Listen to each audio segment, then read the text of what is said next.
नमस्कार, special report में news room में आपका स्वागत है। आपके साथ मैं हूं अंजना ओम कश्यप। आज बात उस सवाल की जो पूरे देश में लोगों के मन में है, जिस मुद्दे को लेकर तरह तरह के कयास लगाए जा रहे हैं। मुद्दा है कृषि कानून की वापसी की शुरुआत हो गई है, लेकिन सरकार के इसी फैसले की वजह से क्या किसान आंदोलन को नई ऑक्सीजन मिल गई है?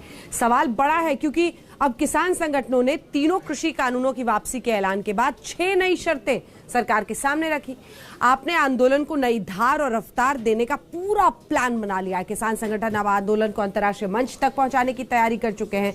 कई अंतर्राष्ट्रीय किसान संगठनों को आंदोलन में शामिल किया गया है।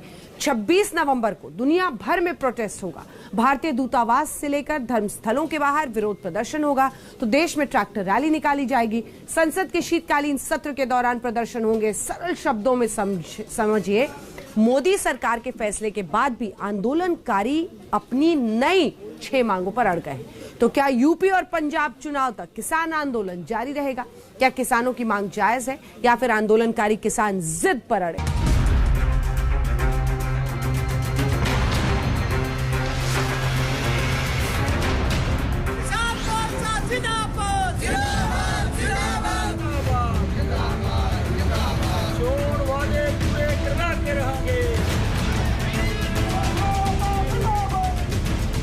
तीनों कृषि कानूनों की वापसी के बाद जो लोग सोच रहे हैं कि किसान आंदोलन खत्म हो जाएगा, जो लोग सोच रहे हैं कि सिंघू और गाजीपुर बॉर्डर से किसानों की घर वापसी होने जा रही है, तो ऐसा फिलहाल नहीं होने वाला। प्रधानमंत्री नरेंद्र मोदी के बड़े दाव के बाद भी आंदोलन खत्म होने के संकेत नहीं मिल रहे। वहीं संयुक्त किसान मोर्चा की तरफ से आंदोलन को नई धार देने की तैयारी पूरी हो गई है। किसान संगठनों की तरफ से आंदोलन को लेकर आगे की रूपरेखा एक प्रेस विज्ञप्ति के जरिए साझा की गई है। बताया गया है कि अब आंदोलन का आकार और विराट होगा। 26 नवंबर को जब आंदोलन के 1 वर्ष पूरे होंगे, तब दुनिया भर में इस आंदोलन की गूंज सुनाई देगी। सबसे पहले संयुक्त किसान मोर्चा का प्लान समझिए। 26 नवंबर को किसान आंदोलन के 1 साल पूरे हो रहे हैं। संयुक्त किसान मोर्चा की तरफ से 25 नवंबर से लेकर 8 दिसंबर तक की रणनीति बनाई गई है। सबसे पहले 25 नवंबर को दक्षिण भारत यानी हैदराबाद में एक महाधरने का आयोजन होगा। दक्षिण भारत में किसान आंदोलन और किसान हितों की आवाज बुलंद की जाएगी। सर छोटू राम जयंती जो आज है, इस जयंती को किसान मजदूर संघर्ष दिवस के रूप में हर वर्ष मनाया जाएगा। 26 नवंबर को देश भर में प्रदर्शन होंगे। दिल्ली से दूर राज्यों की राजधानी में ट्रैक्टर रैलियां निकाली जाएंगी। संसद सत्र के दौरान 500 किसान ट्रैक्टरों से दिल्ली कूच करेंगे। बड़ी बात यह है कि NRI और अंतर्राष्ट्रीय किसान संगठनों की मदद से दुनिया भर में प्रदर्शन होंगे। फ्रांस, इंग्लैंड में भी आप लोगों ने कहा है कि प्रदर्शन करेंगे एम्बेसीज पे, वो भी होगा। अब भाई जो कुछ कह रखा है वो होगा। हमारी बात मायने क्यों नहीं लेते ये क्यों अपनी? लेकिन आपको नहीं लगता कि जब कृषि कानून वापस हो गया तो देश में, पूरी दुनिया में इस तरीके से करने तो करने कोई सरकार के लोग तो कहें कि ये गलत है, ये मिल रहे नहीं। हम आपको किसानों की 6 मांगों के बारे में आगे बताएंगे। उससे पहले समझिए संयुक्त किसान मोर्चे का अंतर्राष्ट्रीय प्लान क्या है। प्लान के मुताबिक Britain, France, Austria, Australia, Canada, Netherland और अमेरिका में बड़े स्तर पर अलग अलग तारीख को प्रदर्शन करने की योजना है। 26 नवंबर को लंदन में भारतीय उच्चायोग के बाहर प्रदर्शन होगा। 26 नवंबर को ही कनाडा में कई स्थानों पर विरोध प्रदर्शन होगा। 30 नवंबर को ही फ्रांस के पेरिस में आंदोलनकारी किसान कृषि कानूनों पर अपनी जीत का जश्न मनाएंगे। 4 दिसंबर को कैलिफोर्निया में बड़ी रैली का आयोजन होगा। इसी दिन न्यूयॉर्क में सिटी मार्च निकालने का प्लान है। तो सेंट जोस गुरुद्वारा में स्मरणोत्सव और मोमबत्ती जुलूस निकाला जाएगा। वहीं 5 दिसंबर को नीदरलैंड में और 8 दिसंबर को ऑस्ट्रिया के वियना समेत कई और मुल्कों में विरोध प्रदर्शन होगा। अब सवाल यही है कि 3 कृषि कानूनों की वापसी के बाद दुनिया भर में विरोध प्रदर्शन करके संयुक्त किसान मोर्चा क्या चाहता है? क्या दुनिया भर में प्रदर्शन से किसानों को MSP की गारंटी मिलेगी? संयुक्त किसान मोर्चा का कहना यही है कि लखनऊ में हुई महापंचायत बड़ी कामयाबी है। जब तक सरकार किसानों की मांगे नहीं मानेगी, आंदोलन जारी रहेगा। इसके आंदोलन के चलते हमारा 700 के करीब साथियों शहादत दी। हमारे ऊपर कितना न किया जुलूम हुआ, कितना न कितना बदनाम हुआ, मगर किसान पीछे नहीं हटा। किसान ने ऐलान किया था, हमारा 700 कॉमरेड शहीद हुआ, 60,000 भी होगा तब हम नहीं जाएंगे जब तक मामा जीत नहीं होगा। मैंने एक बार बार बोली, मैंने कहा भाई देखो ये 3 कानून तो मर चुके हैं, ये बात मैं पिछले 6 महीने से बोल रहा हूं। फिर हमारे साथी पूछते थे जी कानून मर गए तो हम आंदोलन क्यों कर रहे हैं। मैं कहता था भाई कानून तो मर गए लेकिन डेथ सर्टिफिकेट नहीं मिला है, डेथ सर्टिफिकेट लेके जाएंगे। मैं वायदा करता हूं मेरे दोस्तों, पंजाब जैसे पहले इस आंदोलन में था, भले हमारे कानून रद्द हो गए, एमएसपी की गारंटी की लड़ाई बाकी है, उसी तरह आपसे सबके साथ रहेंगे। आंदोलन कर रहे किसान सिर्फ विरोध प्रदर्शन नहीं करेंगे। अगर सरकार ने मांगे नहीं मानी तो अगले साल 5 राज्यों में होने वाले चुनाव के दौरान मतदाताओं से बीजेपी को दंडित करने की अपील करेंगे। साफ है, कृषि कानूनों की वापसी के बाद भी किसानों की घर वापसी नहीं होगी। आज तक ब्यूरो। तो इस रिपोर्ट से आप सरकार की तरफ जो किसानों का रुख है उसको अच्छी तरह से समझ गए होंगे। हम आपको दिखा रहे हैं किसान वर्सेस केंद्र, ये तनातनी भी खत्म नहीं हुई है। किसान अड़े हुए हैं या फिर उनकी मांगे जायज है, ये सरकार को तय करना है, आगे का रास्ता बनाना है। समाधान अभी आखिर कितना दूर है इस पूरे मामले में यही तय करेगा कि किसान आने वाले वक्त में क्या रुख अपनाते हैं। इसी के साथ यूपी चुनाव तक अगर ये आंदोलन चलता है तो उसका कैसा असर होगा, कैसे वो संभालेंगे इसे। अगली बात जो किसान वर्सेस केंद्र में है कि दुनिया भर में आखिर प्रदर्शन क्यों 26 नवंबर को जब संविधान दिवस है, ऐसे दिन क्या विश्व भर में विरोध करना सही ठहराया जा सकता है। केंद्र के पास आखिर क्या विकल्प बचते हैं। एमएसपी गारंटी कानून के साथ साथ 5 अन्य मांगे हैं जो सरकार को भेज दी है चिट्ठी के जरिए किसानों ने। तो मुद्दा अभी गरमाया हुआ है और परेशानी यहाँ पर खत्म होती हुई सरकार की दिख नहीं रही है। लेकिन अब आइए आपको दिखाते हैं कि किसानों की तरफ से एक चेहरा जो लगातार शुरू से इस पूरे आंदोलन में आगे रहा, वो है भारतीय किसान यूनियन के प्रवक्ता और नेता राकेश टिकैत का। जाट समुदाय से आते हैं, बड़े बड़े जाट पंचायत उन्होंने किए हैं। पश्चिमी उत्तर प्रदेश में चुनाव को लेकर कैसे मामला गरमा रहा है और इसी के साथ ये जो अंतर्राष्ट्रीय विरोध की बात है 26 नवंबर को, इन सब पर हमारे सहयोगी ने राकेश टिकैत से बात की। सुनिए। सर, कैबिनेट की बैठक हुई और उसमें मुहर लगा दी गई है, अब ये लोकसभा में जाएगा, आप क्या कहेंगे? और ठीक है, बनता है, खत्म हो जाना चाहिए, ठीक है, खत्म हो जाना। हाँ। तो अब आप ये बताएं कि अब आपकी और कौन सी मांग है जो आप सर? 2-3 चीजें अभी हैं। ये आंदोलन खत्म करने में जो नुकसान हुआ, नुकसान जो हमारे परिवार के लोग गए, 750 किसानों की शहादत यहाँ पे हुई, उनका कंपनसेशन है, उनकी जो जगह दे के एक स्मारक हम उनका बनाना चाहते हैं वो भारत सरकार दे। एमएसपी का एक बड़ा सवाल है देश में, पहले से उठता हुआ आ रहा, वो इस आंदोलन का हिस्सा है, उसको लागू करे, उस पर कानून बनावे। तो ये बातचीत की नहीं है कि बातचीत इस पे चलती रहे, कमेटी जो बन रही है? अरे बात करें तो वे मिल तो रही नहीं। तो आप लोग यहाँ से हटने के बारे में क्या? हटने का क्यों करे, पहले हटा रहे, पहले बात करवा रहे, हटा रहे। कौन चले जाएगा बिना बात करे किसी से? भाई किसी के घर पाए मेल मिलाप होगा, गले मिलेंगे, मिलाई लेंगे, किसी का बारात आई, ब्याह आया, लड्डू की थैली लेकर जाएंगे क्या वैसे ही कोई आया और वैसे ही भाग के बिना ही मिलाए चले जाते हैं क्या? तो आए तो सरकार मिले तो। अच्छा, आप लोगों ने अभी जो वो ट्रैक्टर रैली की बात कही है वो 29 तारीख में, तो अब आपको लगता है कि अब वो होगी? चलो अब ये इनका फैसला आ गया, अब 27 तारीख में हमारी मीटिंग है मोर्चे की, उसमें हम तय करेंगे, इसमें पूरे जो भी मोर्चा होगा वो तय करेगा। कई जगहों पर फ्रांस, इंग्लैंड में भी आप लोगों ने कहा है कि प्रदर्शन करेंगे एम्बेसीज पे, वो भी होगा? अब भाई जो कुछ कह रखा है वो होगा, हमारी बात मायने क्यों नहीं लेते ये क्यों अपनी? लेकिन आपको नहीं लगता कि जब कृषि कानून वापस हो गया तो देश में, पूरी दुनिया में इस तरीके से करने तो करने कोई सरकार के लोग तो कहें कि ये गलत है, ये मिल रहे नहीं? नहीं, आपसे मैं पूछ रहा हूँ, आप इसके कि मतलब पूरी पूछ दुनिया में अगर आप किसी एम्बेसी के बाहर विदेश में अगर कर रहे हैं ऐसा कि अपने देश में किसी चीज को लेकर आप विरोध पे, तो उससे नहीं आपको लगता कि देश की प्रतिष्ठा की अगर बातचीत करना चाह रहे, सरकार बात कर ले तो आप ये वापस भी ले सकते? मतलब अरे बात तो कर ला, हमारी 27 तारीख की मीटिंग है, सरकार अपना बातचीत का एक टाइम तो बना ले। हमें कहाँ एम्बेसी वाले मिल रहे, वहां वाले मिल रहे, हमें यहाँ वाले तो मिल नहीं रहे, वहां वाले। लेकिन आप लोगों ने पूरी दुनिया में प्रदर्शन की तो बात की। प्रदर्शन तो जब सारी दुनिया में हो ही रहा, उसको हम क्या कर ले। इस वक्त मैं मौजूद हूँ आप देख सकते हैं ये राकेश टिकैत जी हैं, जिनका कहना है कि 27 तारीख की जो बैठक है वो बेहद महत्वपूर्ण है और कई सारी जो फैसले हुए वो किसान नेता मिलकर 27 तारीख को लेंगे और उसके बाद आगे की रणनीति भी वहीं पर तय की जाएगी। कैमरामैन मनिन के साथ हिमांशु मिश्रा, दिल्ली आज तक। तो कृषि कानूनों की वापसी का सरकार का फैसला तो मामले को सुलझाने के लिए लिया गया था, लेकिन अब आपने राकेश टिकैत की बात सुनी, किस तरह से मामला और उलझता जा रहा है। इसमें हम आपको जरा दिखा देते हैं किसान आंदोलन पार्ट 2। कृषि कानूनों की वापसी के ऐलान के बाद क्या स्थिति है। सरकार ने यू टर्न लिया, लेकिन दूसरी मांगों पर अब किसान अड़ गए हैं, जिनमें 6 मांगे हैं। एमएसपी गारंटी कानून सबसे बड़ी मांग है। इसके बाद कानून वापसी पर सरकार मुहर लगा रही, कैबिनेट से मंजूरी मिल गई है, बिल पेश होगा, राष्ट्रपति की मुहर लगेगी।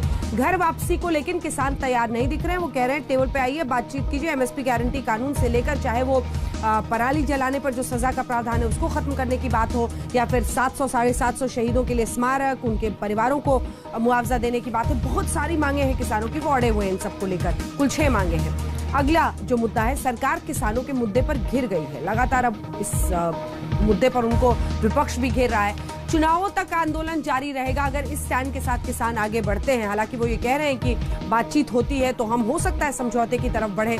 अब आइए आपको दिखाते हैं इसी मुद्दे पर कैसे विपक्ष मोदी सरकार को घेरने का मौका नहीं छोड़ रहा है।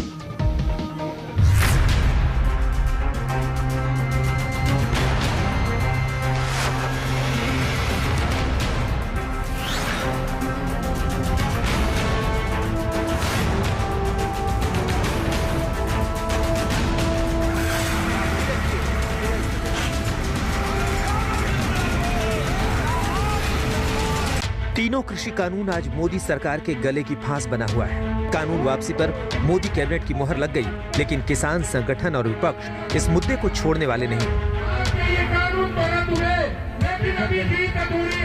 सबसे पहले सुनिए सरकार की तरफ से तीनों कृषि कानूनों की वापसी के रोड मैप पर क्या बड़ा बयान आया।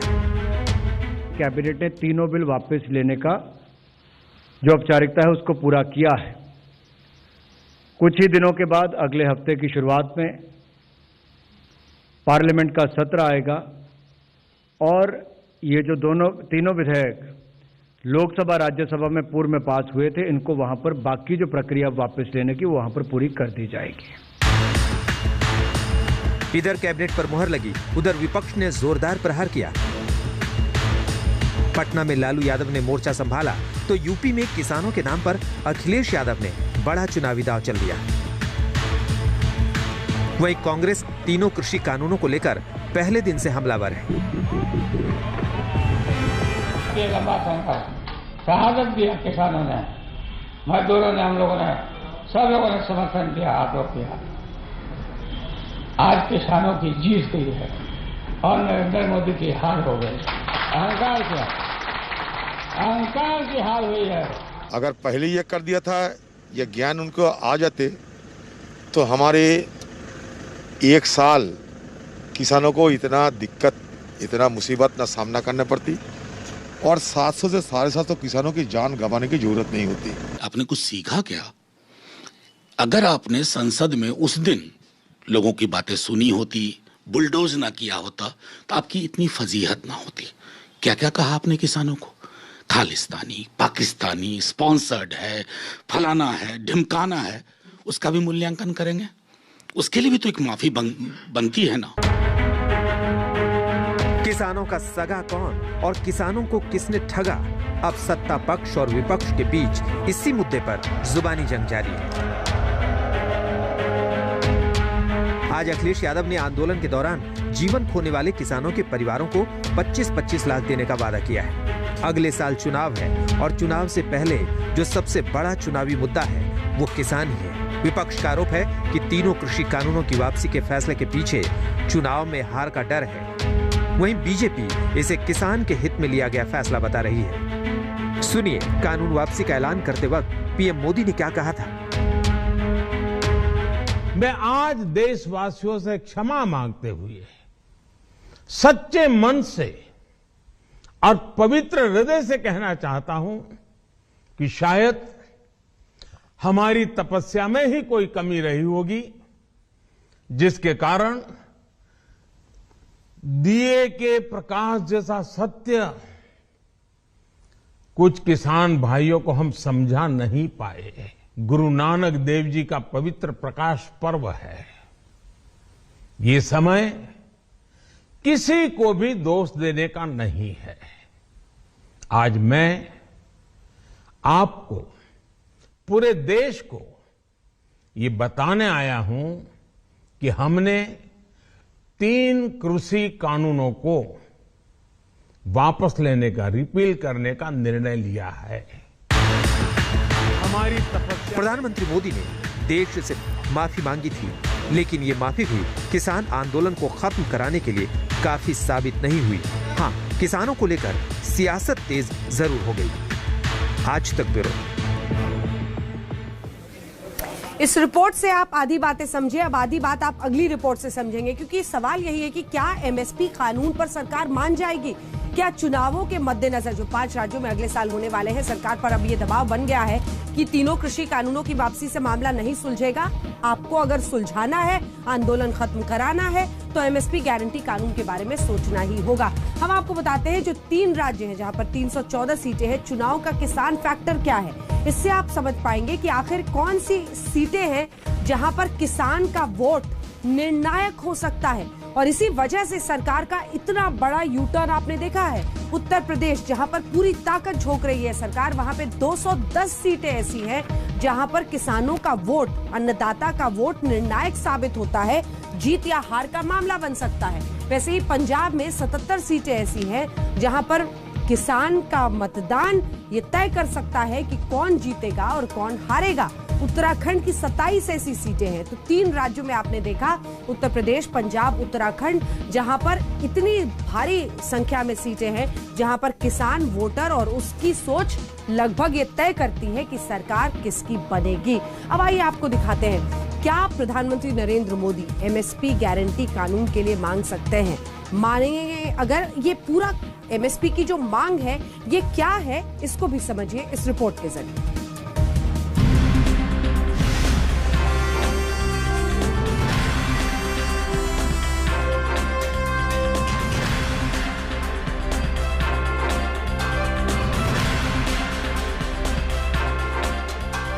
किसान आंदोलन और केंद्र सरकार के बीच नए टकराव को समझने के लिए सबसे पहले संयुक्त किसान मोर्चा की तरफ से रखी गई 6 नई मांगे और शर्तों को समझिए।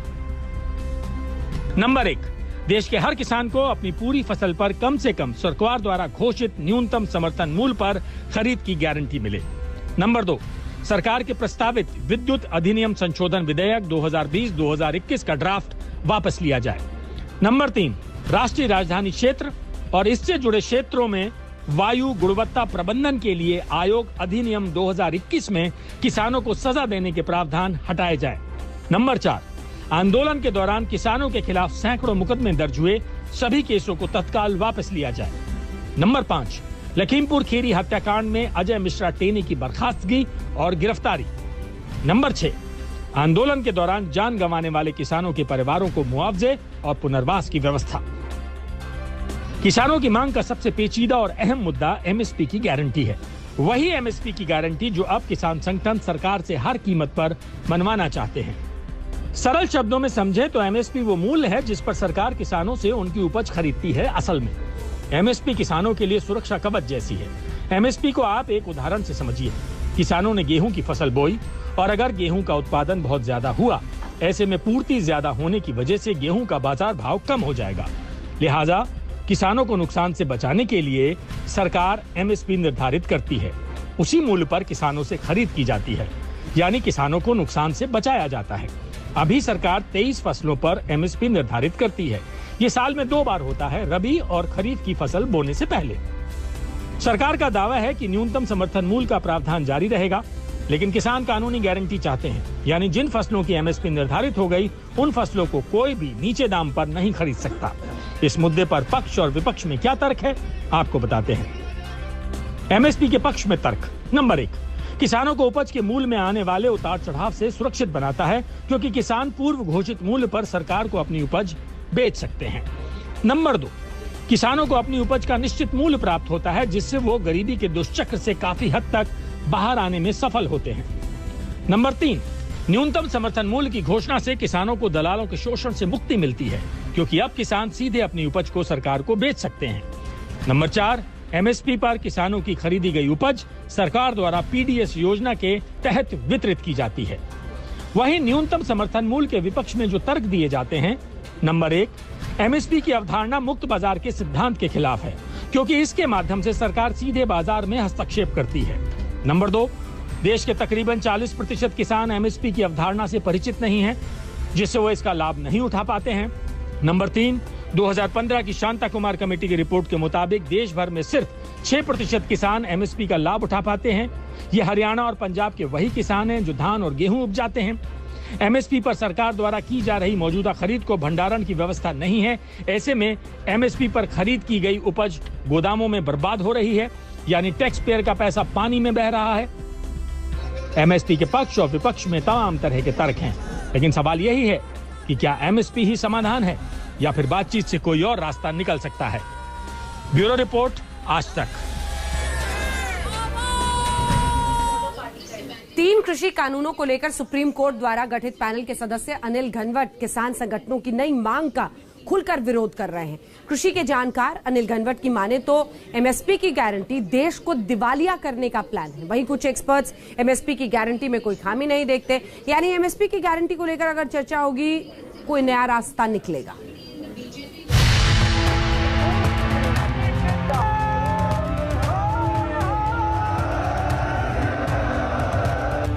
क्या एमएसपी के लिए कानूनी गारंटी सिर्फ और सिर्फ घाटे का सौदा है?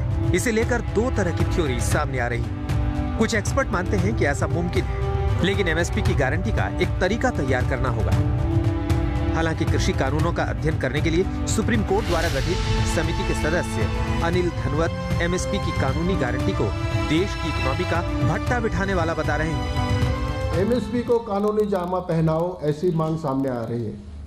हम एमएसपी के खिलाफ नहीं है, एमएसपी तो होनी चाहिए, लेकिन कुछ हद तक। जो ओपन एंडेड प्रोक्योरमेंट हो रहा है, जितने भी फसल किसान उगाए उतने गवर्नमेंट लेगा, तो उसके दुष्परिणाम आज अपना देश भुगत रहा है। देश का किसान, इसकी वजह से देश का किसान लूटा गया, गरीब होता रहा, कर्जे में डूबता रहा और खुदकुशी करता रहा है। वहीं दूसरी तरफ कुछ जानकार मानते हैं कि सरकार को किसानों से संवाद करना चाहिए। संवाद से ही कोई आगे का रास्ता निकलेगा।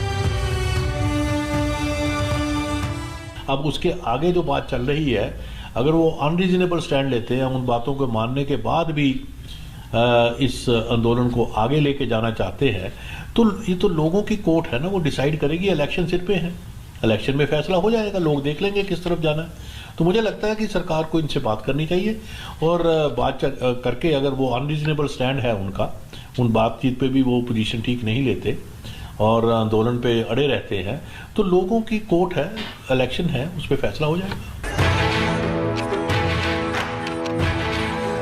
तीनों कृषि कानूनों को लेकर केंद्र सरकार पर यही आरोप है कि बिना किसानों और एक्सपर्ट से चर्चा किए कानून बना दिया। अगर सरकार की तरफ से पूरे विषय में किसानों को भरोसे में लिया गया होता तो आज ना तो किसान सड़कों पर होते और ना ही सरकार को कानून पर यू-टर्न लेना पड़ता। मंजीत सहगल, चंडीगढ़, आज तक।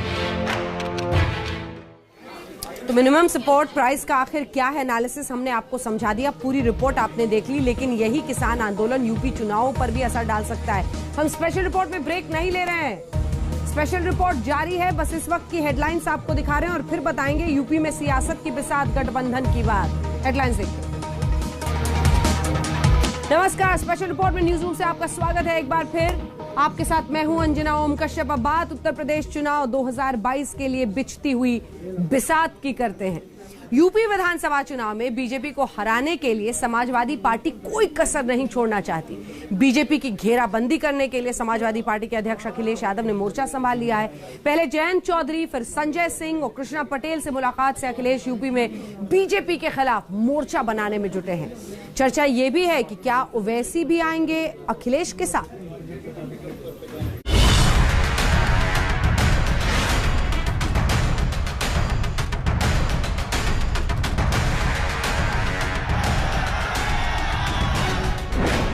किस ओर बढ़ रही है यूपी में सत्ता की सियासत?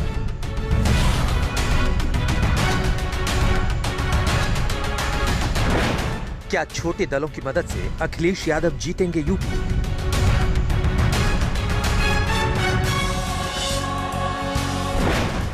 क्या पश्चिमी यूपी में आरएलडी बनेगी अखिलेश के लिए वरदान?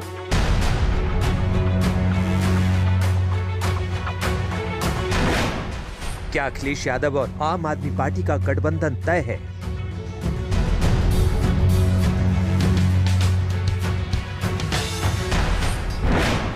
क्या अखिलेश और राजभर मिलकर पूर्वांचल में बीजेपी को हराएंगे?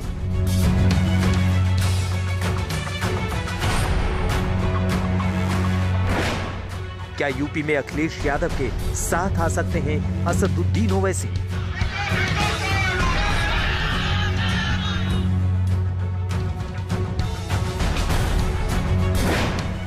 क्या योगी आदित्यनाथ के पास अखिलेश के महागठबंधन की काट है?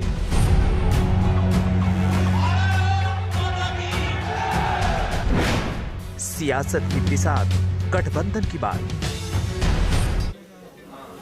यूपी में गैर बीजेपी दलों के लिए समाजवादी पार्टी सबसे बड़ी ठौर बनती जा रही है। सूबे में एंटी बीजेपी पॉलिटिक्स के केंद्र में अब अखिलेश यादव है। एक दिन पहले मंगलवार को आरएलडी चीफ जयंत चौधरी ने अखिलेश यादव से मुलाकात की।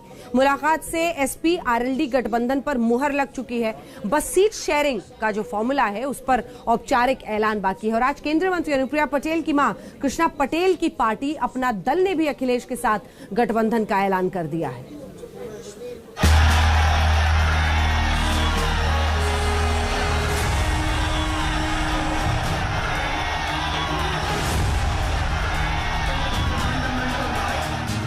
यूपी में इस वक्त सियासत की नई बिसात बिछ रही है और अखिलेश यादव की सारी रणनीति इस बात पर फोकस हो गई है कि किसी भी तरह से यूपी से बीजेपी को उखाड़ फेंकना है। ऐसे में अखिलेश यादव 2022 के चुनाव में छोटे दलों के साथ मिलकर नया चुनावी समीकरण बना रहे हैं। हम आपको बता दें कि समाजवादी पार्टी अब तक अलग अलग इलाकों के 5 छोटे दलों से गठजोड़ कर चुकी है। सबसे पहले आपको दिखाते हैं अभी तक अखिलेश यादव के साथ कौन कौन आया है। सबसे ताजा गठबंधन अखिलेश ने आरएलडी के साथ किया है। ओम प्रकाश राजभर की सुहेलदेव भारतीय समाज पार्टी अखिलेश यादव के साथ आ चुकी है। केशव देव मौर्य के महान दल से अखिलेश का गठबंधन हुआ है। डॉक्टर संजय सिंह चौहान की जनवादी सोशलिस्ट पार्टी भी समाजवादी पार्टी के साथ जुड़ चुकी है। शरद पवार की राष्ट्रवादी कांग्रेस पार्टी यानी एनसीपी ने अखिलेश से गठबंधन किया है।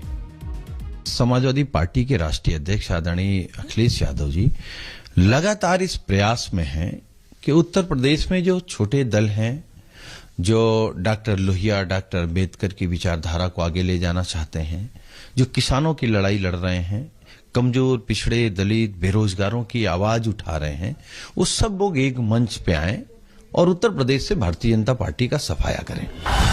आज हम आपको दिखाएंगे कि इन छोटे दलों के गठबंधन से अखिलेश को कहां और कैसे फायदा होने वाला है। लेकिन अभी अखिलेश यादव की तरफ और भी कई छोटे दलों का रुझान हो रहा है। अखिलेश के साथ चर्चा केजरीवाल की आम आदमी पार्टी और ओवैसी की भी हो रही है। लेकिन जाटलैंड में राष्ट्रीय लोकदल यानी जयंत चौधरी की पार्टी के साथ सीट शेयरिंग का फॉर्मूला तय करने के बाद मोदी सरकार में मंत्री अनुप्रिया पटेल की मां कृष्णा पटेल और उनकी बहन पल्लवी पटेल गुट वाले अपना दल के साथ भी अखिलेश ने गठबंधन की गांठ बांध ली है। अपना दल कृष्णा पटेल गुट ने इस बात का ऐलान भी कर दिया है। अखिलेश जी को लेकर हमारी जो बात हुई है वो सीटों को लेकर नहीं बात हुई है, लेकिन बात हमारी ये भी, हम लोग साथ ही एक मंच साझा करके हम लोग चुनाव लड़ेंगे, मैदान में आएंगे। लगातार 3 चुनावों में हार का सामना करने के बाद अखिलेश यादव इस बार कोई कोर कसर नहीं छोड़ना चाहते और इसलिए पश्चिमी उत्तर प्रदेश से लेकर पूर्वांचल तक जातीय समीकरण साधने में जुटे हैं, क्योंकि अपना दल और अपना दल कृष्णा गुट का प्रयागराज से लेकर सोनभद्र तक असर है। जानकार बताते हैं कि कुर्मी वोट बैंक साधने में सेंधमारी के लिए ये गठबंधन कारगर हो सकता है। सबसे पहले बात पश्चिमी यूपी की करते हैं। कृषि कानूनों की वापसी के ऐलान के बाद जारी किसान आंदोलन के बीच 23 नवंबर को हुई 2 युवा नेताओं की एक मुलाकात ने यूपी, खासकर वेस्टर्न यूपी में सियासी हलचल तेज कर दी। जी हां, अखिलेश यादव और आरएलडी के चीफ जयंत चौधरी की मुलाकात ने हल्ला मचा दिया है। इस दोस्ती का मकसद पश्चिमी यूपी का जाट मुस्लिम समीकरण है।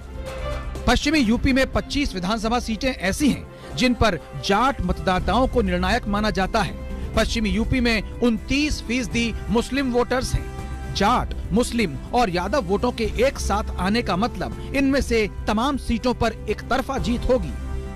देखिए, समाजवादी पार्टी से लगातार भारतीय जनता पार्टी घबराई है। जब समाजवादी पार्टी के राष्ट्रीय अध्यक्ष जी के साथ राजभर जी आते हैं तो बीजेपी बौखला जाती है।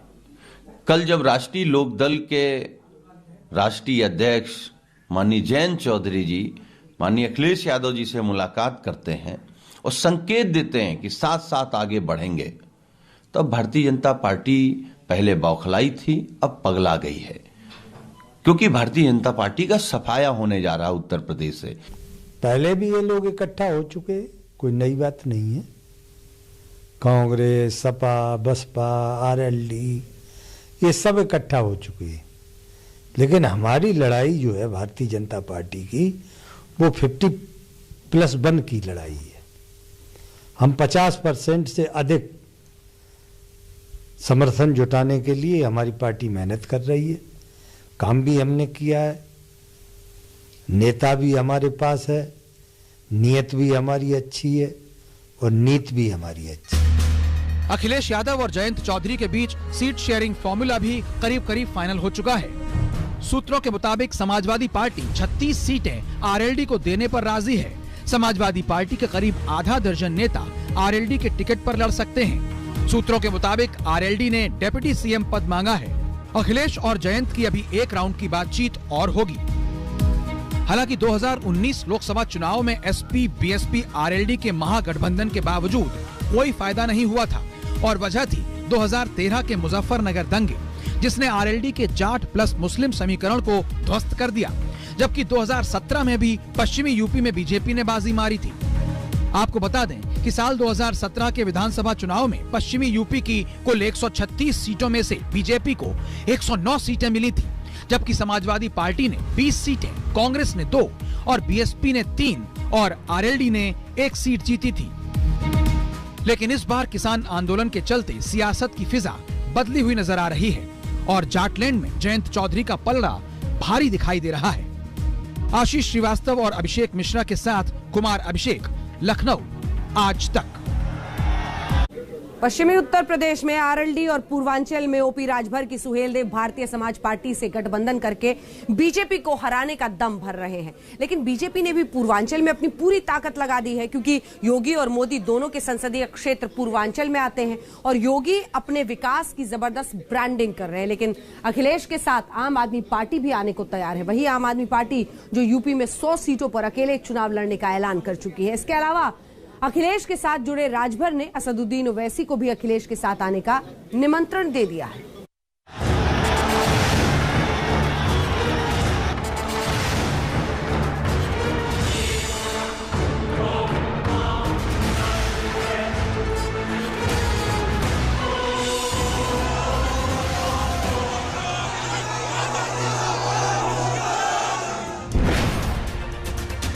पूर्वांचल में अखिलेश के साथ सबसे बड़ा नाम ओम प्रकाश राजभर का जुड़ा है, क्योंकि ओपी राजभर साल 2017 में बीजेपी के साथ थे और इस बार अखिलेश के साथ गठबंधन कर चुके हैं और बीजेपी पर जमकर प्रहार कर रहे हैं।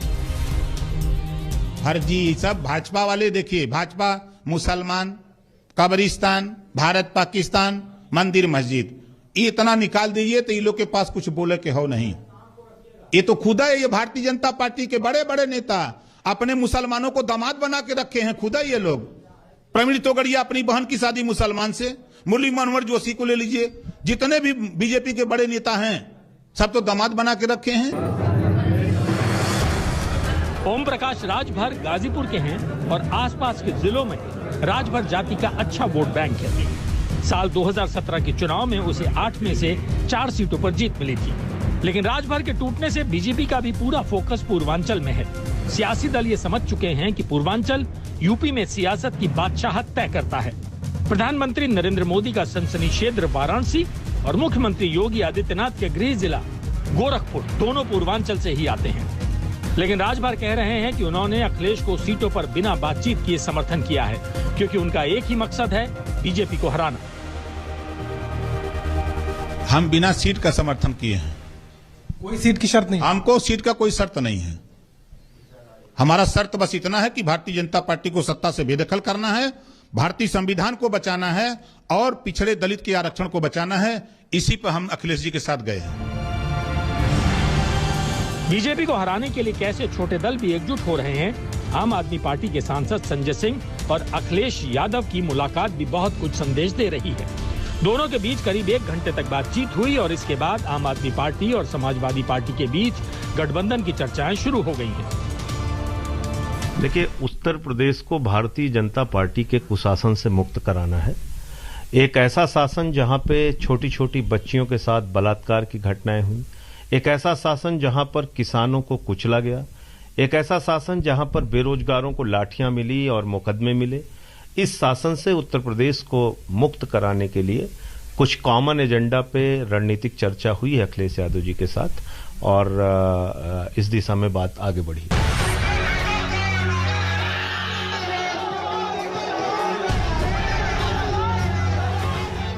इस बार यूपी में ओवैसी भी जमकर दहाड़ रहे हैं और कृषि कानूनों की वापसी के ऐलान के बाद सीएए को वापस लेने की भी मांग कर रहे हैं। और सीएम योगी ओवैसी को समाजवादी पार्टी का एजेंट बता रहे हैं। और हम मुतालबा करते हैं कि सीएए कानून को भी वापस लिया जाए। हमसे मीडिया वाले पूछ रहे हैं कि अगर नहीं करे तो क्या करेंगे। अगर एनपीआर और एनआरसी का कानून बनाएंगे तो हम दोबारा रोड पे निकलेंगे। यहीं पर भी शाहीन बाग बनेगा इंशाअल्लाह ताला। याद रखना, हम खुद आएंगे यहाँ पर। हम मुतालबा करते हैं कि सीएए का कानून वापस लिया जाए। हर व्यक्ति जानता है कि ओवैसी समाजवादी पार्टी के एजेंट बनकर के प्रदेश में भावनाओं को भड़काने का कार्य कर रहे हैं, लेकिन उत्तर प्रदेश आज इस दिशा में आगे बढ़ चुका है। अब दंगा नहीं, दंगा मुक्त प्रदेश के रूप में उत्तर प्रदेश की पहचान है। ऐसे में जहां ओवैसी बीजेपी के टारगेट पर हैं, इस बीच राजभर की तरफ से एक बड़ा बयान आया है। उन्होंने कहा है कि ओवैसी और अखिलेश साथ आ सकते हैं, लेकिन ओवैसी को 100 सीटों पर लड़ने की डिमांड को छोड़ना होगा। हमारा प्रयास है जो लोग बीजेपी को शिकस्त देना चाहते हैं वो 100 सीट का सपना ना देखें, वो 10 सीट लड़ें। 100 सीट कौन देगा इस धरती पर। तो हमारा प्रयास है कि जो लोग बीजेपी को हराना चाहते हैं, जो उनकी हैसियत है, हम ओम प्रकाश राजभर के पास राजभर 2% ना हो। ये राजभर जी ने बयान दिया है, राजभर जी ही इसका जवाब देंगे। समाजवादी पार्टी के माननीय राष्ट्रीय अध्यक्ष जी ने हरदोई में शायद आप लोगों से ही बात करते करते इस बात को साफ किया था कि वो गठबंधन का हिस्सा नहीं है। यूपी में जीत के लिए जिस तरह से अखिलेश कुनबा बढ़ाने में लगे हुए हैं, चाचा शिवपाल के साथ भी गठबंधन की बात अभी चल ही रही है। लेकिन प्रगतिशील समाजवादी पार्टी लोहिया के प्रमुख शिवपाल सिंह यादव 100 सीटों की डिमांड कर रहे हैं। हो सकता है कि आगे चलकर मामला सेटल हो जाए। ऐसे में बीजेपी समाजवादी पार्टी पर परिवारवाद का आरोप लगा रही है। हम राष्ट्रवाद में विश्वास करते हैं, वो परिवारवाद में विश्वास करते हैं। हम सबका साथ में विकास विश्वास करते हैं, वो वोट बैंक पर विश्वास करते हैं। मेरी जाति, मेरा वर्ग, इससे बाहर नहीं, इसी को जोड़ो। हम राष्ट्रवाद पटेल गांधी को याद करते हैं और उनको आज भी जिन्ना याद आता है। समाजवादी पार्टी छोटे छोटे दलों को जोड़ रही है। तो अब आपको बताते हैं कि यूपी में बीजेपी के साथ कौन कौन है। बीजेपी का अपना दल सोनेलाल से पुराना गठबंधन है। इसकी नेता अनुप्रिया पटेल केंद्र में मंत्री हैं। बीजेपी का निषाद पार्टी से भी समझौता है। बिंद और नोनिया जैसी पिछड़ी जातियों के प्रतिनिधित्व का दावा करने वाली निषाद पार्टी का आधार भी पूर्वांचल में ही है। बीजेपी ने केवट रामधनी बिंद की भारतीय मानव समाज पार्टी, चंद्रमा वनवासी की मुसहर आंदोलन मंच गरीब पार्टी, बाबूलाल राजभर की शोषित समाज पार्टी, कृष्ण गोपाल सिंह कश्यप की मानव वहित पार्टी, भीम राजभर की भारतीय सुहेल देव जनता पार्टी, चंदन सिंह चौहान की पृथ्वीराज जनशक्ति पार्टी और महेंद्र प्रजापति की भारतीय समता समाज पार्टी से अपना गठबंधन कर रखा है। यूपी में 2022 के चुनाव की जंग दिन ब दिन तेज होती जा रही है। बीजेपी ने सबसे तगड़ी बिसात पूर्वांचल में ही बिछाई है। पूरा खेल वोट बैंक का है, जातियों के समीकरण का है। आज तक ब्यूरो। तो सभी अपने अपने गठबंधन को मजबूत कर रहे हैं, लेकिन एंटी बीजेपी पॉलिटिक्स का सेंटर अखिलेश यादव बनते हुए दिख रहे हैं। बहरहाल दिग्विजय ने किसको दिया राम धुन का चैलेंज, ब्रेक के बाद दिखाएंगे। देखते रहिए स्पेशल रिपोर्ट। आज तक बेमिसाल 20 साल, पावर्ड बाय ईविक्स कैश, हर खुशी के लिए काफी है। मध्य प्रदेश में भी एक अलग ही राजनीति चल रही है। बीजेपी के विधायक ने कांग्रेसियों के घुटने तोड़ने के लिए कहा था और दिग्विजय सिंह ने उनके घर जाकर रामधुन गाने का चैलेंज दे दिया। फिर क्या हुआ, देखिए।